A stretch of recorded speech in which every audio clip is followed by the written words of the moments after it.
Mapagpalang araw mga kagala. Ngayong araw ay sasamahan natin ang ating kaibigan na si Brian upang bumili ng helmet na kanyang gagamitin. Punta muna tayo dito sa plaka. Baka po kayo magtaka dahil wala pang plaka ang motor ni Brian. Sa kadahilanan po na yan ay 7 days old pa lang, kakukuha pa lang po niya yan, cash niya pong kinuha, kaya po nag-aantay pa siya ng ilang buwan para mai-release po ang plaka niya at ang mga papel. Kaya nga po dadaan muna kami sa dealer ng motor ni Brian upang kumuha po ng temporary plate para hindi naman po tanungin sa daan kung meron po ay madadaan ng checkpoint. Meron naman daw po yung 7 days travel to permit. Ang hindi ko lang po alam ay kung ino-honor po ng ating LTO o ng ating Highway Patrol Group. Paki-comment naman po sa baba kung yan po ba ino-honor nila. Moments later. Di ko lang po alam kung ano po ang kaugnayan ng paghimas ng buhok bago kumuha ng helmet.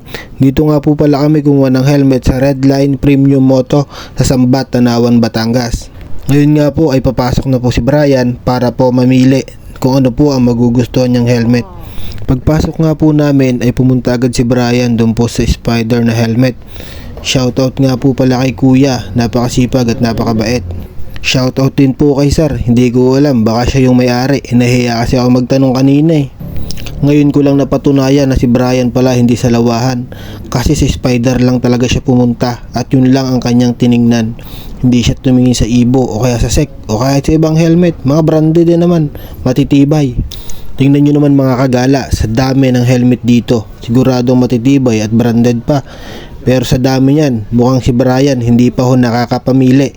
Mag-iisang oras na po yata kami dito, pero paikot-ikot lang ho. Hindi ko ho alam kung talagang bibili. Sa tagal ng pag-ikot, bumalik na ulit si Brian sa Spider. Habang tumatagal tayo, papugi ka ng papugi. At sa puntong to, mukhang yung may-ari na nga ang magdedemo kay Brian. Nagpatuloy po ang pagtatanong ni Brian at pagsagot ni Sir about po sa Spider na helmet. Pero parang pong bukas pa makakabili si Brian ng helmet sapagkat hindi po namin kasama ang kanyang girlfriend. Kasi po dalawa po ang bibili ni Brian na helmet. Isa po sa girlfriend niya at isa sa kanya para po masukat. At baka daw po mamali ang kanyang pagbili ay mahiwalayan pa siya. Kaya po mga kagala, bukas po abangan niyo po ang full video ng pagbili ni Brian ng helmet. Maraming salamat po kay Sir sa inyo pong oras. Napakabuti po ninyo at napakabait. God bless po. Maraming salamat.